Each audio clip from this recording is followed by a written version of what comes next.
Baik, dari pembahasan kita di soal sebelumnya, itu pertama kita harus menyiapkan dulu untuk kabel strike-nya.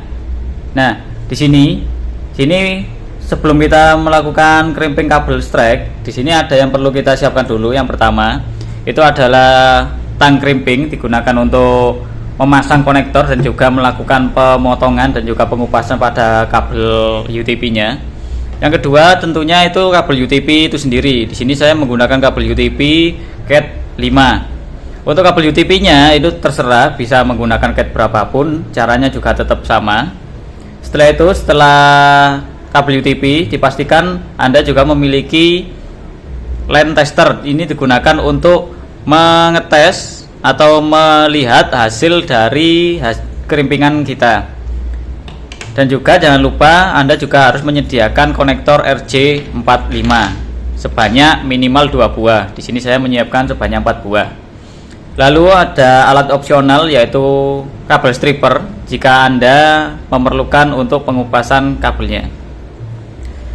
Untuk standar dari crimping kabel UTP yang diperlukan di paket 4 ini itu menggunakan standar T568B, yaitu dengan urutan putih oranye, putih hijau biru, putih biru hijau, putih coklat coklat pada kedua ujung sisinya. Baik, di sini akan saya demonstrasikan untuk cara crimpingnya. Di sini untuk alat yang lain itu saya sisihkan dulu untuk mempermudah pengerjaan dari crimping kabelnya.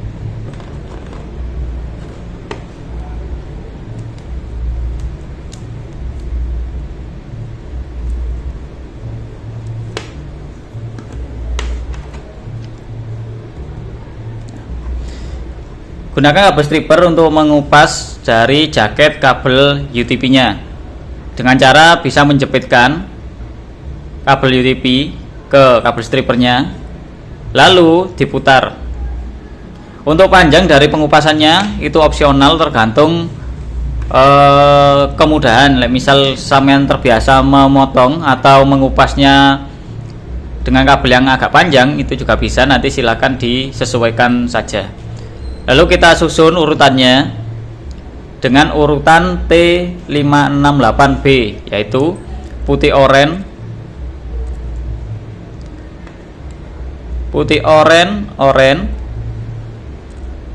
putih hijau,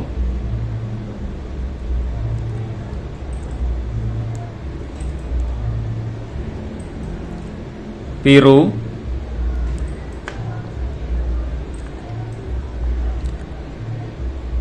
putih hijau biru, putih biru hijau, lalu yang terakhir putih coklat coklat.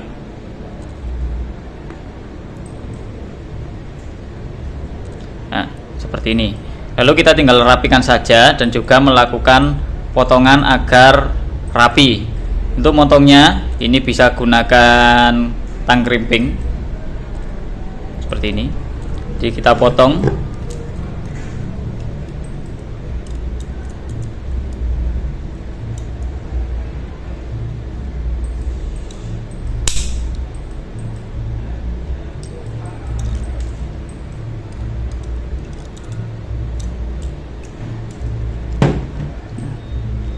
Dipastikan lurus, ini tadi ada kendala terkait pemotongannya. Nah, dipastikan lurus. Lalu kita pasang konektornya. Untuk memasang konektor itu perlu diperhatikan bahwa ketika pin kuningannya itu ada di atas, maka pin sebelah kiri sendiri ini adalah nomor 1, yaitu yang digunakan untuk putih oranye. Jika pin kuningannya ada di bawah seperti ini, nah itu berarti pin nomor 1 itu ada di sebelah kanan sini. Jadi perlu diperhatikan. Sini langsung saya masukkan saja ke konektornya. Dipastikan ketika memasukkan ke konektor untuk jaketnya. Nah, untuk jaketnya ini harus masuk ke konektor juga agar crimpingannya lebih rapi dan juga awet. Dipastikan untuk melewati dari pengunci yang ini. Nah, di sini ada pengunci, ini untuk pengunci jaketnya. seperti itu. Dipastikan untuk masuk semua. Lalu kalau sudah, tinggal kita crimping menggunakan tang crimping. Di sini menggunakan yang mode 8 pin atau yang model seperti ini ada di tengah sendiri.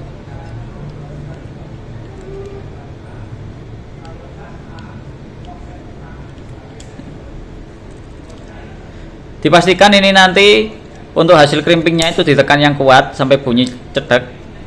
Itu menandakan bahwa hasil crimpingannya itu sudah berhasil. Dan juga di sini bisa dilihat di sebelahnya sini, di bagian pinggir yang ini dipastikan, ini dipastikan itu harus nancep ke kabelnya. Itu wajib. Misalnya nggak nancep atau kurang nancep, itu nanti bisa di crimping ulang seperti itu, tanpa harus melepas konektornya. Jadi tinggal di crimping menggunakan tang crimping yang lain. Begitu juga untuk di sisi sebaliknya itu harus nancap juga. Nah, jika sudah, lakukan proses tersebut atau langkah-langkah tersebut pada ujung satunya juga.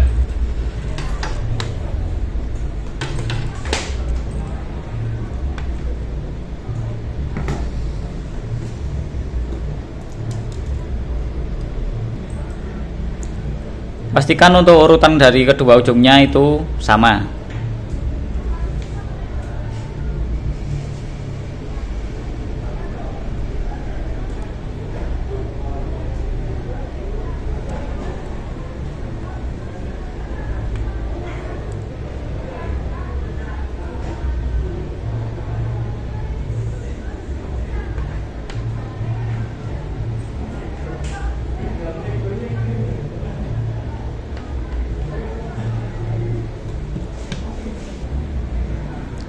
Nah, jika sudah di-crimping semua atau kedua ujungnya ini sudah di-crimping dan juga dipastikan itu urutannya itu sama, itu kita tinggal melakukan pengujian menggunakan line tester.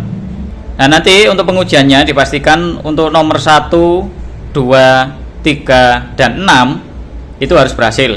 Jika salah satu pin tersebut gagal, maka dipastikan kabel UTP-nya itu tidak bisa digunakan. Namun alangkah baiknya itu semua pin mulai pin 1 sampai nomor 8 itu berhasil semua atau nyala semua. Untuk cara pengetesannya di sini perlu diperhatikan dulu. Perlu diperhatikan dulu bahwa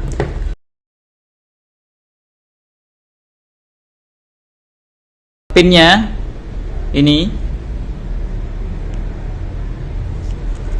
pinnya ini harus masuk, jadi tidak boleh nongol. Lah, ini kan sudah di bawahnya yang plastik putih ini, jadi harus ada di bawahnya. Misalnya ini nanti pinnya ini ada yang moncol atau ada yang nongol ke depan sini, itu berarti crimpingannya kurang nekan atau kurang mandes. Jadi nanti dipastikan bahwa tidak ada pin yang nongol, soalnya nanti akan merusak dari si port LAN testernya itu sendiri.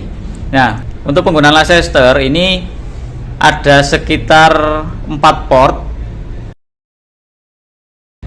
yaitu ada 2 port di bagian yang besar ini atau di masternya ini. Setelah itu ada 2 port untuk di gandengannya ini yang kecil ini. Nah, yang kita gunakan itu adalah yang menggunakan RJ45. Jadi ada yang di sebelah kanan sini yang besar. Untuk yang kecil ini, untuk tester yang kecil ini itu ada di bagian atasnya, jadi bukan di bawahnya. Untuk di bagian bawahnya ini adalah digunakan untuk tes RJ11. Nah, baik, langsung kita tes saja untuk hasil crimpingannya tadi.